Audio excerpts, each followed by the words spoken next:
Assalamualaikum warahmatullahi wabarakatuh. Baiklah, saya akan presentasikan hasil dari UTS Sistem Operasi Jaringan dan Konfigurasi Server.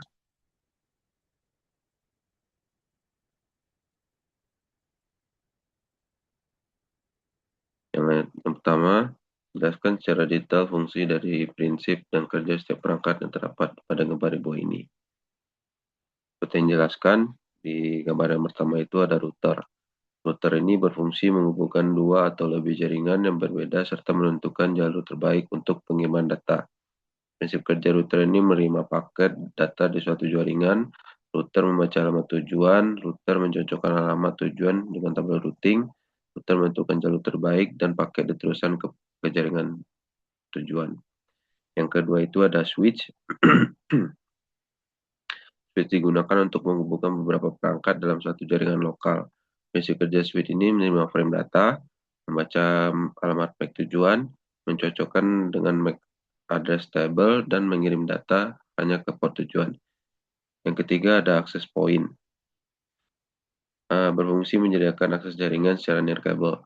Prinsip kerjanya menerima koneksi dari perangkat wireless, mengubah sinyal radio menjadi sinyal data, meneruskan data ke jaringan kabel atau internet. Yang keempat ada modem, berfungsi sebagai jaringan lokal dengan ISP.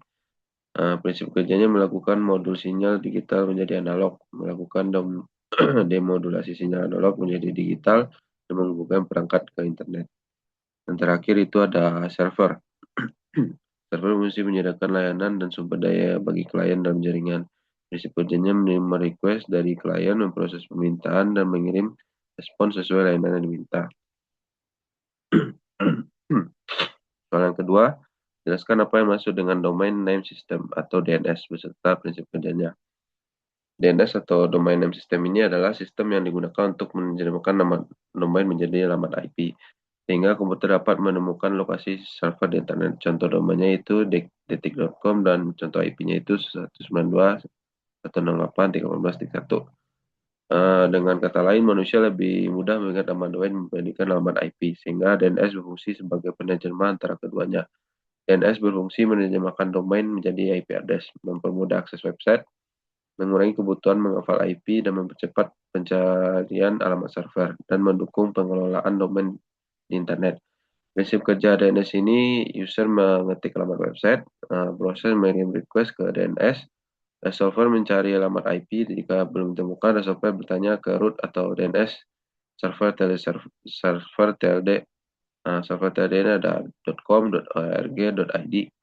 Authoritative DNS server mengembalikan IP address, browser menghubungi server tujuan menggunakan IP tersebut sampai website ditampilkan kepada pengguna. Soal ketiga, gambarlah dengan menggunakan software Visio atau Drawio karakteristik apa saja yang dimiliki oleh sistem operasi jaringan. Lalu berikan penjelasan gambar tersebut. Berikut adalah contoh gambar karakteristik sistem operasi jaringan yang mana data dapat disimpan di salah satu server atau didistribusikan ke banyak server. Dari gambar tersebut kita gambar melalui Drawio. Yang pertama itu ada pada lingkaran biru. Karakteristik ini ditunjuk oleh lingkaran biru itu ada 3 buah server. Antara server ini dihubungkan oleh panah 2 arah. Fungsi utamanya di dalam jaringan tidak hanya ditumpuk pada satu komputer fisik tunggal. Sistem operasi jaringan mengolah distribusi data dan melakukan replikasi atau sinkronisasi otomatis antar node server. Jika salah satu server mengalami gangguan atau down, data tetap dapat diakses dari server lain, hingga memastikan kelangsungan kinerjanya. Yang kedua ada manajemen hak akses dan hak akses. Karakteristik ini diatur oleh satu server yang bertindak sebagai Active Directory atau Authentication, serta garis panah yang menghubungkan saluran workstation 1, 2, dan 3 ke pusat cluster server. Fungsi utama dari sistem operasi ini mengontrol dan memvalidasi sistem siapa saja yang pengguna yang masuk ke dalam sistem dari suatu titik pusat. Saat pengguna di komputer workstation melakukan login, sistem operasi jaringan pada suatu server akan memeriksa basis data pengguna untuk memberikan hak akses yang sesuai. Ini memudahkan administrator jaringan dalam mengelola kebijakan keamanan tanpa harus menyetel komputer kalian satu persatu. Yang ketiga ada berbagi sumber daya atau resource sharing. Karakteristik ini ditunjukkan oleh icon share printer di bagian bawah, yang dihubungkan dengan garis putus-putus ke pusat kendali server. Fungsi utama ini salah satu tujuannya untuk sistem operasi jaringan ini menjadi efisien biaya dan perangkat. Karakteristik resource sharing ini memungkinkan perangkat keras seperti printer, mesin scanner, atau kapasitas ruangan yang besar dikendalikan oleh server agar dapat digunakan secara bersama-sama, secara bergantian semua workstation yang terhubung dalam satu jaringan. Terakhir, saya lihat 3 perangkat teknologi informasi yang menggunakan sistem operasi jaringan dan verifikasi server. Jelaskan ketiga perangkat tersebut melalui antara lain yaitu kegunaan, spesifikasi, teknologi yang digunakan, serta prinsip kerja dari perangkat. Yang pertama ada Mikrotik Router Board atau RB 4011. Adalah router high performance kelas menengah atas yang berfungsi sebagai pusat pengendali lalu lintas data gateway dan manajemen keamanan pada jaringan skala kecil hingga menengah seperti kantor, sekolah, atau USB lokal. Spesifikasi perangkatnya itu ada prosesor Alpine AL21400 quad core 1,4 GHz. Yang kedua ada memori RAM 1 GB dan penyimpanan 512 MB. Port Ethernetnya ada 10 kali port gigabit Ethernet. Gigabit Ethernet ada 10 atau 10, 100 sampai 1000 Mbps. Port SFP-nya itu ada 1 kali port 10 Gbps SFP plus untuk koneksi uplink kecepatan tinggi. Sistem operasinya itu ada router OS dengan lisensi level 5. Form faktornya itu ada 1U rack mount dengan casing logam padat. Teknologi hardware dan softwarenya. Hardware ini memiliki chip khusus untuk mempercepat enkripsi data VPN secara hardware tanpa membebani CPU utama. Yang kedua ada PoE atau Power over Ethernet, mendukung PoE in pasif di port 1 dan dapat menyalurkan PoE out di port 10 untuk menghidupkan perangkat lain. Router OS atau softwarenya ini berbasis Linux yang menyediakan fitur kompleks seperti firewall, bandwidth, routing dinamis, hotspot, dan load balancing. Prinsip kerjanya ini pada layer 3 dalam model OSI, perangkat ini menerima paket data jaringan lokal maupun internet, memeriksa alamat IP tujuan, lalu menentukan router terbaik berdasarkan tabel routing. Perangkat ini juga memilih paket dan berdasarkan aturan firewall, dan membagi kapasitas internet secara adil ke setiap pengguna menggunakan manajemen bandwidth. Yang kedua ada server Dell PowerEdge R750. Adalah server rack mount 2U dual socket kelas enterprise yang digunakan menyalakan aplikasi berat, basis data besar, virtualisasi, komputasi awan atau cloud, dan kecepatan buatan atau AI dari pusat data. Spesifikasinya ini prosesor ini mendukung hingga 2 kali prosesor Intel Xeon secara scalable generasi ketiga.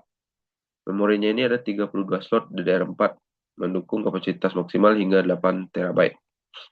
Penyimpanan slot hot swappable yang fleksibel. Power supply-nya itu redundant PSU atau dual.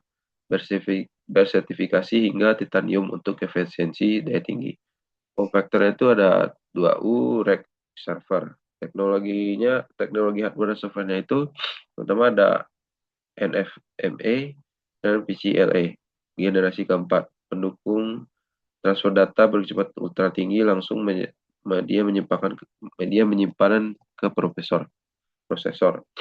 Kedua ada patch atau Power Edge 8 controller, pengendali hardware untuk manajemen proteksi data hard drive guna mencegah kehilangan data. Ada Enrage 9, chip internal dan software khusus memungkinkan admin mengontrol, memantau, dan memperbaiki server jarak jauh, bahkan serta server dalam kondisi mati. Yang keempat, Cyber Resilient Architecture, proxy keamanan berbasis Silicon Root of Truth untuk memastikan firmware server tidak dimodifikasi oleh malware berbahaya. Prinsip kerja ini sebagai komputer pusat server perangkat ini dengan menerima permintaan komputasi atau data dari komputer lain. Server memproses data tersebut menggunakan CPU multi-thread dan RAM berkapasitas masif, lalu mengirimkan kembali hasil klien melalui perangkat lunak hypervisor. Server ini dapat membelah dirinya di puluhan komputer virtual. Yang ketiga, access point Ubiquiti Unify U6 Flow adalah perangkat pemancar sinyal Wi-Fi yang berkapasitas berkinerja tinggi untuk menyediakan nikmat Wi-Fi 6 yang stabil dan cepat bagi ratusan perangkat di lingkungan seperti padat kantor atau ruang publik. Spesifikasinya ini standar Wi-Fi-nya ada Wi-Fi 6, compatible-nya dengan Wi-Fi generasi sebelumnya, kompatibel. Perlu ada talkback rate, kecepatan agregat hingga 5,3 Gbps. Kapasitas penggunanya mampu menangani lebih dari 300 pengguna secara bersamaan. Antena dan MIMO-nya itu 4x4 MIMO pada frekuensi 5 GHz dan 2x2 MIMO pada frekuensi 2,4 GHz. Interface jaringan ini 1x4 gigabit Ethernet RJ45 dan didukung penuh menggunakan PoE+. Teknologi hardware dan software ini ada OFDMA dan MIMO Wi-Fi 6. Teknologi Nearby memungkinkan akses point berkomunikasi dengan banyak perangkat secara sekaligus tanpa perlu mengantre, menurunkan latensi jaringan secara drastis. Perlu ada saluran 160 MHz mendukung pemanfaatan lebar pita frekuensi maksimum untuk transfer data Nearby kecepatan tinggi. Terakhir ada Unified Network Controller atau softwarenya perangkat lunak manajemen terpusat berbasis cloud atau lokal untuk melakukan konfigurasi monitoring manajemen SSID, isolasi jaringan dan roaming otomatis. Prinsip kerja ini access point bekerja pada layer 2. Perangkat ini menerima koneksi internet dari kabel switch atau router melalui port internet lalu mengisi paket data digital tersebut menjadi gelombang radio berfrekuensi 2,4 GHz atau 5 GHz. Perangkat klien seperti laptop atau ponsel akan menangkap sinyal untuk bertukar data secara dua arah tanpa kabel. Sekian hasil presentasi saya. Apabila salah kata mohon dimaafkan. Assalamualaikum warahmatullahi wabarakatuh.